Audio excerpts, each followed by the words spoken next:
কি অজগৰ উদ্ধাৰ কৰিবলৈ গম পাইছো।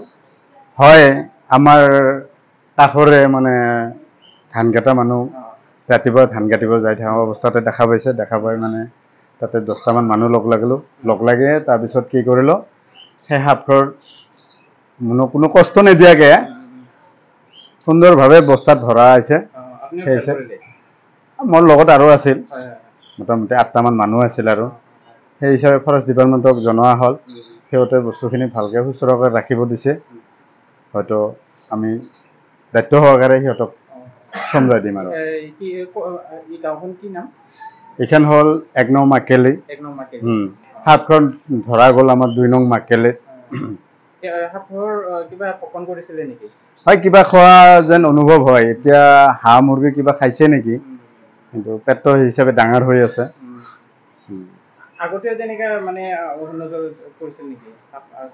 এইখান সাপ পৰা নাই, কিন্তু হয়তো কম বেছি এনে নজৰত পৰে, নপৰা নহয়।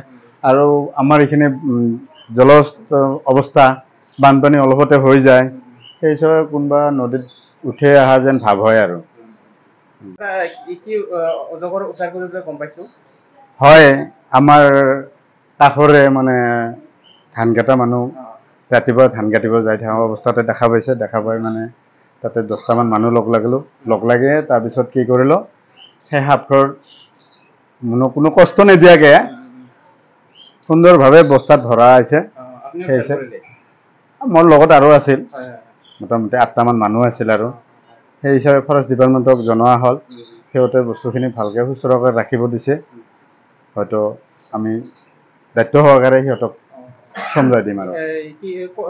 গাঁওখন কি নাম? এইখন হ'ল 1 নং মাকেলি। সাপখন ধৰা গ'ল আমাৰ 2 নং মাকেলিত। সাপৰ কিবা পকন কৰিছিলে নেকি?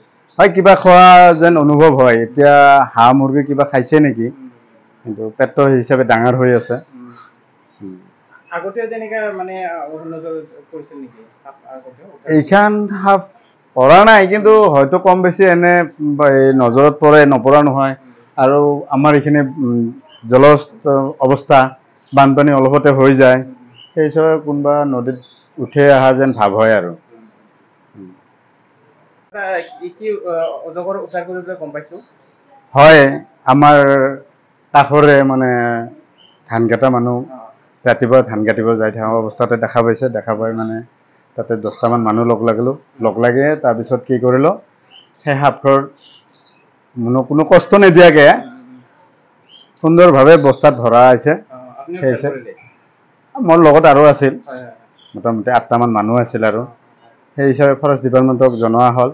সিহঁতে বস্তুখিনি ভালকৈ সুচৰাকৈ ৰাখিব দিছে। হয়তো আমি দায়িত্ব সহকাৰে সিহঁতক চমজাই দিম আৰু। গাঁওখন কি নাম? এইখন হ'ল 1 নং মাকেলি। সাপখন ধৰা গ'ল আমাৰ 2 নং মাকেলিত। সাপৰ কিবা পকন কৰিছিলে নেকি? হয়, কিবা খোৱা যেন অনুভৱ হয়। এতিয়া হাঁহ মুৰ্গী কিবা খাইছে নেকি, কিন্তু পেটটো হিচাপে ডাঙৰ হৈ আছে। আগতে তেনেকা মানে নজৰ কৰিছিল নেকি? এইখান সাপ পৰা নাই, কিন্তু হয়তো কম বেছি এনে নজৰত পৰে, নপৰা নহয়। আৰু আমাৰ এইখিনি জলজ অৱস্থা, বানপানী অলপতে হৈ যায়। সেই হিচাপে কোনোবা নদীত উঠি অহা যেন ভাৱ হয় আৰু।